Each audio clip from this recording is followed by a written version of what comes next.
Salam sejahtera untuk kita semua. Perkenalkan, nama saya Immanuel Parasan Lumban Tobing dengan NIM 11S24035. Saya dari kelas 11 IF2, Prodi Informatika Angkatan 24 di Institut Teknologi Del. Baiklah, pada kesempatan kali ini saya akan membuat video presentasi mengenai praktikum yang ke-9 pada mata kuliah pemrograman prosedural atau PEMPROS dengan topik kali ini yaitu File Operation. Baiklah, kita masuk ke modulnya. Jadi ini adalah modulnya pada GitHub. Jadi judulnya adalah T11 File Operation. Jadi pada tugas terstruktur kali ini, saya akan melakukan operasi berkas. Jadi terdapat dua fitur yang saling berelasi. Namun perlu diperhatikan bahwa fitur-fitur pendahulu harus tetap tersedia dan dapat digunakan. Baiklah, jadi apa sih maksud yang di fitur-fitur pendahulu? Jadi pada praktikum kali ini diberikan beberapa library ya. Seperti praktikum yang sebelumnya, praktikum yang ke-8. Jadi fitur yang dimaksud itu adalah dorm.c, .h-nya, kemudian gender, kemudian student. Jadi di sini ada library baru yang harus digunakan pada praktikum ini, yaitu repository. Jadi ada repository.c dan .h-nya. Kemudian di sini ada storage yang berisi dorm repository.txt, di mana isinya ini adalah isi dari dormnya nanti. Kemudian ada student repository-nya juga. Gitu. Baiklah, sini saya akan menjelaskan fitur yang barunya, yaitu repository.h.c. Kemudian di sini ada tasnya nanti, tas 1 dan tas 2. Oke, baiklah. Mari kita masuk ke code-nya. Oke, karena fitur-fitur sebelumnya sudah saya jelaskan seperti dorm, gender, dan student, kali ini saya akan menjelaskan di repositorinya. Dimulai dari repository.h. Oke, baiklah. Di sini ada if and def dan define repository, di mana ini berfungsi nantinya agar pendefinisian dari si repository.h-nya itu tidak dibaca dua kali saat di-include gitu. Kemudian di sini ada hashtag include gender.h, dorm.h, dan student.h, di mana ini merupakan import file H yang dibutuhkan pada repository.h ini. Jadi gender ini untuk tipe gender, dorm untuk struct asrama, kemudian student ini untuk struct mahasiswa. Kemudian di sini ada integer, uh, kemudian di sini ada integer, banyak students, const char nama file, struct student mahasiswa, di mana ini adalah fungsi untuk membaca data mahasiswa dari file. Nah, di sini ada nama file. Nama file ini adalah nama file yang akan dibaca. Kemudian di sini mahasiswa, ini merupakan pointer ke array mahasiswa yang akan diisi. Kemudian di sini ada banyak dorm juga, di mana fungsi ini untuk membaca data asrama dari file, gitu. Kemudian di sini ada void simpan students. Nah, di mana fungsi ini adalah untuk menyimpan data mahasiswa ke file. Kemudian di sini ada simpan dorms, void disimpan dorms, di mana ini adalah fungsi untuk menyimpan data dorm ke file ya. Kemudian di sini and if yang merupakan akhir dari kondisional si if and def tadi. Jadi isi file hanya dibaca satu kali saat compile. Jadi repository.h ini merupakan deklarasi yang akan digunakan pada implementasinya, yaitu pada repository.c. Itu untuk repository.h. Kita masuk ke repository.c ya. Oke, seperti biasa di sini ada hashtag include stdio.h, stdlib.h, string.h, kemudian ada hashtag include student.h dan juga dorm.h. Oke. Jadi di sini kita tahu bahwa stdio.h itu untuk fopen dan fgets ya, dan juga fprintf dan scanf dan lain-lain. Kemudian stdlib untuk malloc, atoy dan lain-lain. Kemudian ada string.h ini untuk strtalk, strcpsn dan strdoc. Kemudian di sini ada import struct dan fungsi dari si student.h dan dorm.h-nya. Oke. Kemudian di sini ada fungsi. banyak students, di mana ini integer banyak students, const char nama file, struct student, pointer mahasiswa, di mana fungsi ini untuk membaca data mahasiswa dari file dan menyimpannya ke array struct student T di sini. Oke, kemudian di sini integer i sama dengan 0, di mana ini artinya i digunakan untuk menghitung jumlah mahasiswanya. Kemudian di sini ada file, pointer file, fopen, nama file, r. Jadi kita akan membuka file dengan mode r di sini. Kemudian if file sama dengan 0, ini pendefinisian jika file tidak bisa dibuka. Kemudian di sini ada fprintf, stder, gagal membuka file, di mana program akan mencetak error dan keluar dari fungsi dengan return 0 di sini. Oke. Kemudian di sini ada char baris 1024 yang artinya ini merupakan buffer untuk menampung satu baris dari file.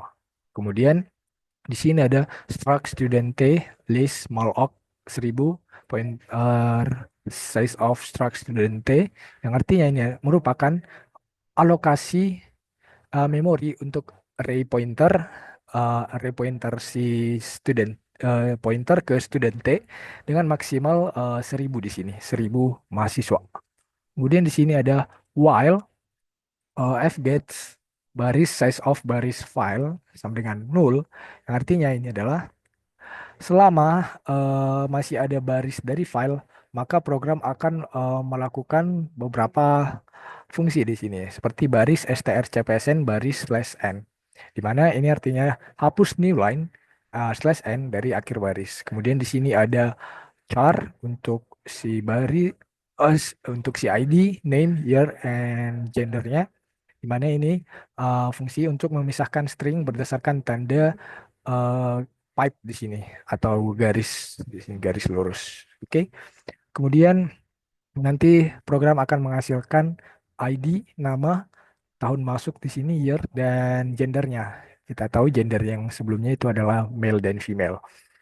Kemudian di sini ada if ID sama dengan name, sama dengan year, sama dengan gender. Ini adalah fungsi untuk memastikan semua bagian dari data itu tersedia. Kemudian di sini ada list malloc size of struct student T, yang artinya ini merupakan alokasi memori untuk satu struct student T. Kemudian di sini ada list untuk ID, name, dan year-nya, di mana fungsi ini akan menyimpan ID, nama, dan tahun masuk ke struct. Nah, jadi di sini ada strdup, strdup, yang artinya ini adalah fungsi untuk membuat salinan string supaya tidak tercampur dengan string asli di buffernya. Kemudian di sini ada list i gender dan dormnya. Di sini ada gender yang artinya eh, fungsi kita akan menggunakan fungsi jenis di sini untuk mengubah string menjadi enum, gender male atau gender female. Kemudian list dorm di sini sama dengan nol yang artinya jika awalnya mahasiswa belum tinggal di asrama. Nah, itu. Kemudian ada i++ yang artinya tambahkan jumlah mahasiswa yang sudah dimasukkan. Oke. Kemudian fclose di sini untuk menutup file. Ini ada pointer mahasiswa list yang artinya simpan array ke parameter output mahasiswa. Kemudian return i, yaitu artinya kembalikan jumlah mahasiswa yang berhasil dibaca. Kemudian di sini ada fungsi untuk banyak dorm, fungsi banyak dorm di sini. Nah, di sini ada integer banyak dorm, char nama file struct dorm t asrama, di mana di sini fungsinya adalah mirip seperti yang banyak students di sini. Jadi, tapi di sini bedanya dia membaca data asramanya. Oke. Kemudian kita eh, masuk lagi karena sudah sama seperti sebelumnya. Di sini ada fungsi lain di sini. Nah, ada list i malloc size of the struct dom t. Nah, sampai residence di sini. Nah, ini artinya adalah menyimpan data ke dalam struct dorm t di sini. Jadi awalnya residence namanya itu 0 atau belum ada penghuni artinya ya. Kemudian asrama sama dengan list di sini, return I, yang artinya simpan hasil parameter output dan kembalikan jumlah asramanya. Kemudian di sini ada fungsi simpan students. Nah, jadi di sini ada file, pointer file, fopen, nama file, W. Jadi kita membuka file untuk ditulis ulang dengan mode W di sini, atau write. Kemudian if file return, yang artinya jika gagal membuka file, keluar dari fungsinya. Kemudian di sini ada for integer i sama dengan 0, i lebih kecil jumlah, i plus plus, sampai kepada ini. Jadi semua fungsi yang ini, nah ini artinya adalah uh, program akan menulis data ke file baris demi baris. Kemudian memakai format yang sama seperti saat dibaca nanti. Kemudian file ditutup dengan fclose. Kemudian di sini ada fungsi simpan dorms. Nah, nah, hampir mirip dengan simpan student di sini, tapi simpan dorms ini untuk asramanya gitu. Jadi ini untuk mahasiswanya, ini untuk asramanya. Jadi kurang lebih sama gitu. Oke. Jadi itu adalah penjelasan terkait repository.c yang merupakan implementasi fungsinya. Jadi untuk library-nya sudah ada penjelasannya barusan. Kemudian kita masuk ke studi kasusnya atau tasnya. Kita kembali ke modul. Oke. Jadi pada modul tadi, nah di sini ada beberapa tas yang harus diselesaikan. Ada tas 1 dan tas 2 di sini. Ada dua tas ya. Oke, kita mulai dari tas satunya dulu. Nah, di sini ada tas satu loading initial data. Jadi, pada tugas-tugas sebelumnya, simulator membaca data diri dengan data dari pengguna secara interaktif. Jadi, pada saat dijalankan, simulator tidak memiliki initial data, kosong, dan diisi seiring interaksi dengan penggunanya. Jadi, pada tugas kali ini, saya diminta untuk mengembangkan suatu solusi yang akan meload initial data ke dalam simulator. Dengan demikian, simulator akan memiliki initial data dan tidak kosong. Jadi di sini ada note atau catatan, di mana yang pertama data bersumber dari berkas yang disimpan dalam kategori storage. Jadi pada storage di sini ada dorm repository untuk asrama dan student repository untuk si mahasiswanya. Oke. Jadi Anda tidak diizinkan untuk mengubah dan menyertakan berkas pada directory storage ke central repository atau GitHub. Oke. Jadi bagaimana kode program yang saya buat untuk tas satu ini? Mari kita lihat. Oke, jadi ini adalah kode program yang saya buat untuk menyelesaikan tas yang pertama. Oke, seperti biasa di sini ada header files. Nah, di mana stdio.h untuk fungsi input output standar seperti printf, fget dan lain-lain. Stdlib untuk alokasi memori seperti malloc. Kemudian ada string.h untuk fungsi memanipulasi string. Nah, kemudian di sini ada libs student.h, kemudian dorm.h, repository.h, kemudian ada gender, kemudian ada dorm dan student di sini. Jadi ini adalah file header yang berisi deklarasi fungsi. Jadi ini semua hashtag include student.h sampai di sini ada lib student.h. Ini merupakan file header yang berisi deklarasi fungsi dan struktur data untuk student, dorm, dan beberapa file lainnya. Oke, kemudian kita masuk di sini. Nah, ada fungsi di sini. Struct student, struct dorm, kemudian char input malloc 1000, size of char, kemudian for integer i sama dengan 0, i lebih kecil 1000, i plus plus, input i malloc 1000. Di mana ini adalah merupakan fungsi untuk alokasi untuk murid dan untuk mahasiswa dan asrama. Jadi program akan mengalokasikan memori untuk array dua dimensi yaitu si student dan si dormnya yang masing-masing menampung pointer ke struct student T dan struct dorm T. Jadi untuk ukuran alokasinya adalah 1000 di sini yang artinya bisa menampung hingga 1000 data. Kemudian di sini juga ada alokasi untuk input. Jadi program akan mengalokasikan memori untuk menampung input string sebanyak 1000 di sini. Nah, kemudian di sini ada loop untuk input i. Nah, Jadi program akan membuat 1000 slot di sini untuk menampung string yang akan dibaca dari input pengguna. Oke. Kemudian di sini ada fungsi di mana fungsinya ini adalah untuk membaca data dari file. Nah, di sini ada banyak students. Nah, banyak students dan banyak dorm. Nah, di sini. Jadi yang dua ini adalah fungsi yang digunakan untuk membaca data dari file student repository.txt dan dorm repository.txt dan mengisi array untuk si murid dan asrama atau mahasiswa dan asramanya. Kemudian dengan data mahasiswa dan asrama dari filenya. Kemudian fungsi ini akan mengembalikan jumlah entry yang berhasil dibaca. Kemudian di sini ada file untuk di sini ada integer baris sama dengan 0 sampai baris plus plus yang artinya ini adalah fungsi untuk membaca input dari pengguna. Jadi fgets input baris 1000 stdin ini adalah fungsi untuk membaca baris input dari pengguna. Nah, dalam hal ini adalah stdin dan menyimpannya ke input baris di sini. Jadi setiap input itu dibaca satu persatu. Kemudian di sini ada strcpsn, CSPN, yang input baris slash n yang artinya ini adalah menghapus karakter new line atau slash n dari akhir string yang terbaca oleh fgets. Kemudian di sini ada strcmp input baris garis putus-putus sebanyak 3 kali yang artinya memeriksa jika input yang diberikan adalah garis putus-putus seperti ini.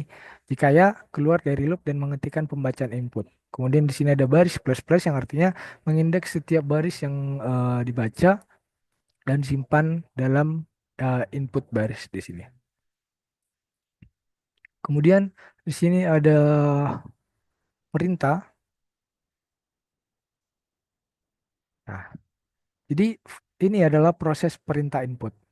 Jadi loop untuk setiap baris input setelah selesai dibaca, program akan memproses setiap perintah yang ada di input baris tadi. Kemudian strtalk input i di sini, kemudian ada hashtag di sini. Jadi ini adalah memecah string input berdasarkan delimiter hashtag. Nah, atau bagian pertama yang akan digunakan dalam token yang biasanya merupakan jenis perintah. Kemudian di sini ada fungsi untuk mengelola perintah di sini. Nah, jadi em, di sini ada fungsi untuk mengelola perintah untuk si student add-nya. Jadi student add ini adalah perintah untuk menambah mahasiswa baru. Kemudian program yang ada pada code ini akan mengambil data dari input, yaitu berupa ID, name, year, dan gendernya serta asramanya. Nah, kemudian di sini ada student print all. Nah, di sini adalah ini merupakan fungsi untuk menampilkan semua mahasiswa dengan informasi dasar seperti ID, nama, year, dan gendernya. Kemudian di sini ada student print all detail yang artinya ini adalah menampilkan semua mahasiswa dengan detail informasi seperti ID, nama, year, gender, dan asramanya tadi. Kemudian di sini ada dorm add yang artinya ini adalah perintah untuk menambah asrama baru dengan kapasitas dan jenis kelamin penghuninya. Kemudian program akan mengambil data dari input seperti nama, kemudian ada nama asramanya, kemudian ada kapasitasnya, kemudian jenis kelaminnya. Kemudian di sini ada dorm print all yang artinya ini adalah menampilkan semua data asrama dengan informasi dasar seperti nama dan kapasitas. Kemudian di sini ada dorm print all detail yang dimana program ini akan menampilkan semua asrama dengan detail informasi seperti nama asramanya, kemudian kapasitasnya, jumlah penghuninya, dan jenis kelamin penghuninya. Itu untuk detailnya. Kemudian return nol yang artinya program selesai dan mengembalikan nilai nol yang menunjukkan bahwa program telah berjalan dengan lancar. Baiklah, untuk membuktikannya, Mari kita lakukan compile dan run. Apakah code ini sudah bisa dijalankan? Oke, untuk task satu di sini kita lihat ini merupakan perintah untuk compile-nya ya.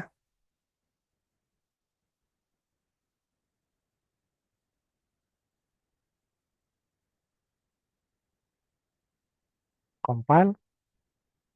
Nah, setelah berhasil di-compile, kita panggil.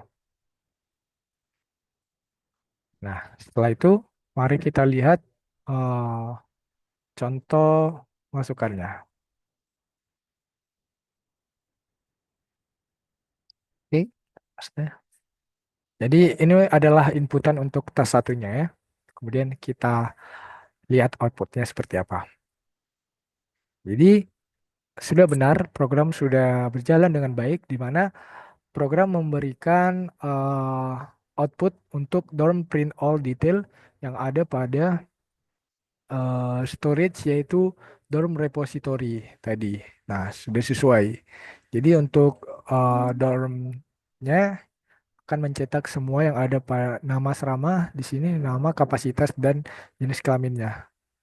Kemudian program juga eh, memberikan untuk data si student print all-nya yang ada pada sesuai dengan repository.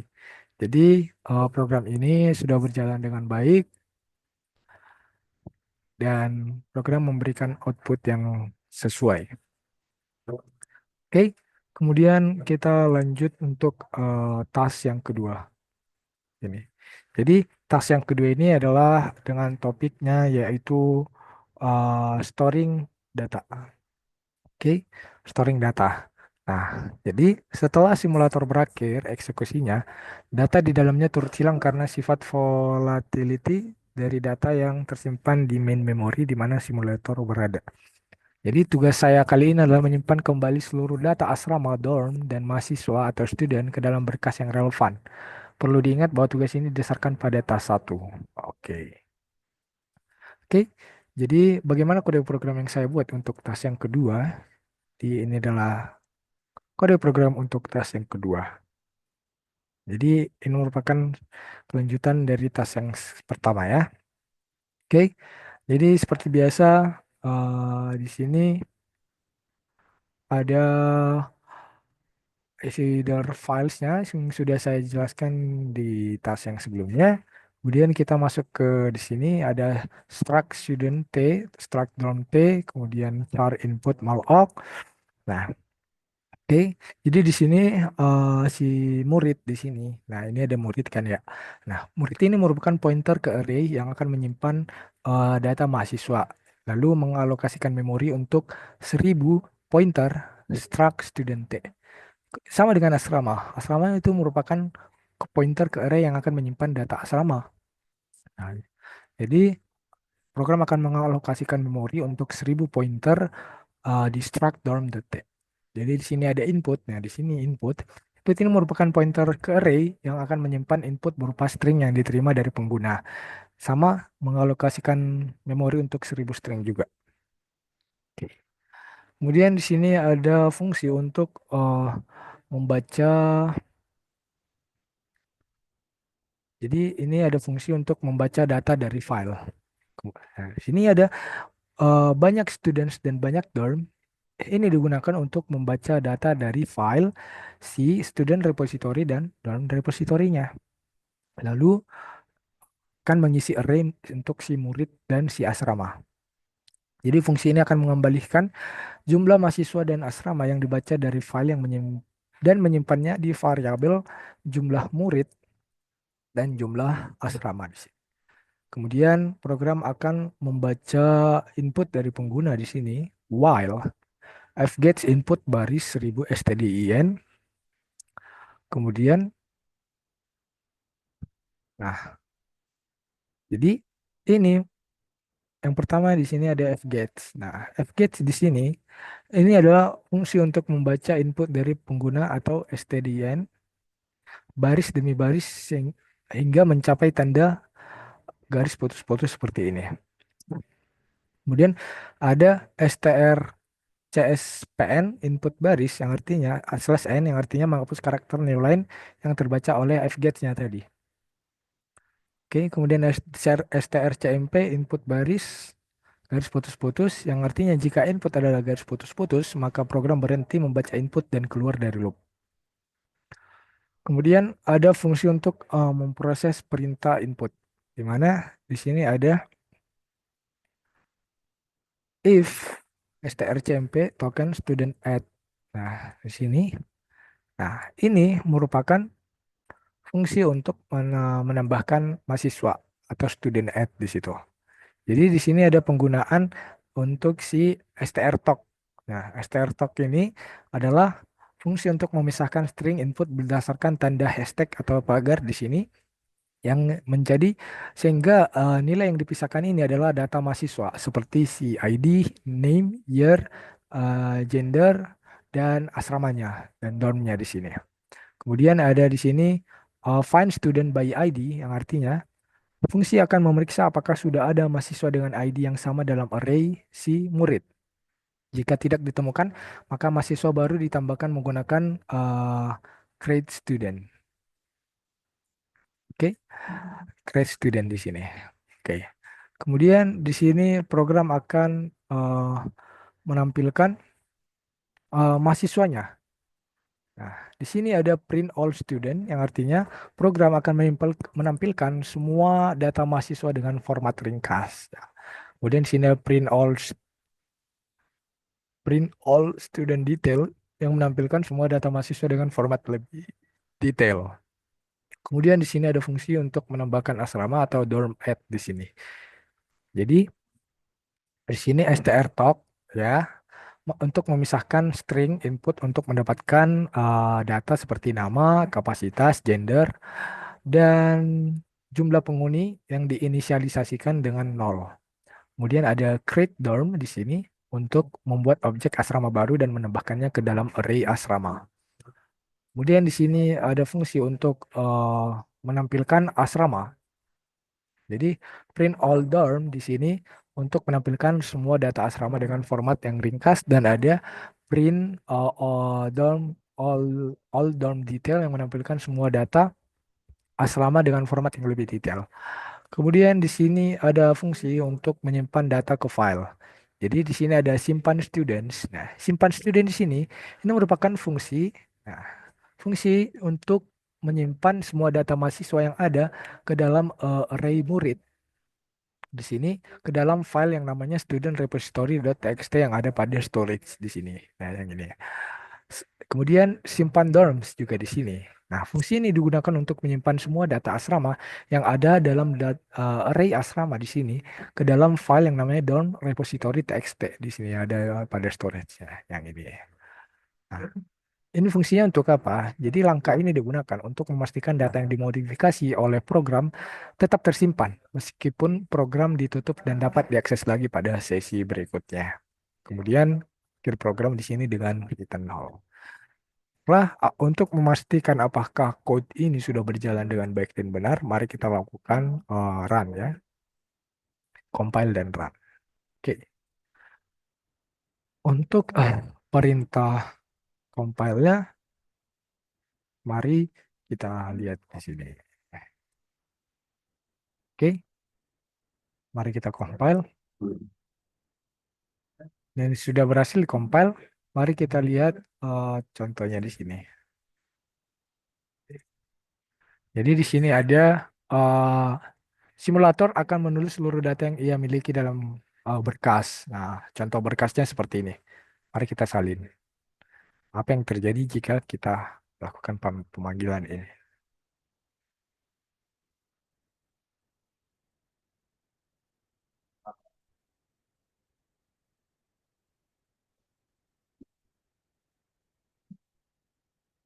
Oke. Dan ya, program akan menampilkan si si student repository txt-nya tadi ya. Nah, di sini ada repository.txt mana ini sesuai ya di sini pada modul. Nah, program akan menampilkan .txt-nya di sini. Nah, jadi dia sama. Oke, gitu. Coba kita panggil untuk si dorm repository ya.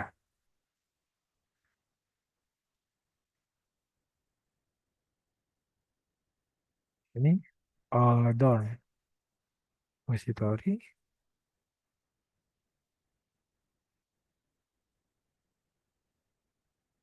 Nah, program juga akan menampilkan dorm repository.txt-nya di sini.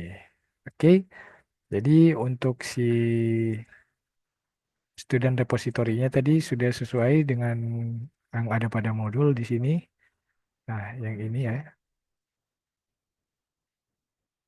Nah, oke. Jadi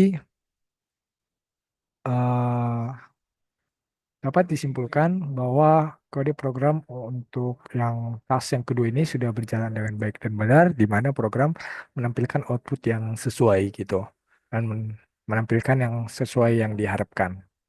Jadi dengan demikian untuk repository.h, repository.c dan untuk T1101.c dan T1102.c-nya sudah berjalan dengan baik dan benar sehingga ah, program ini dapat dikatakan berjalan dengan baik gitu. Jadi sekian video presentasi dari saya terkait topik file operation ini.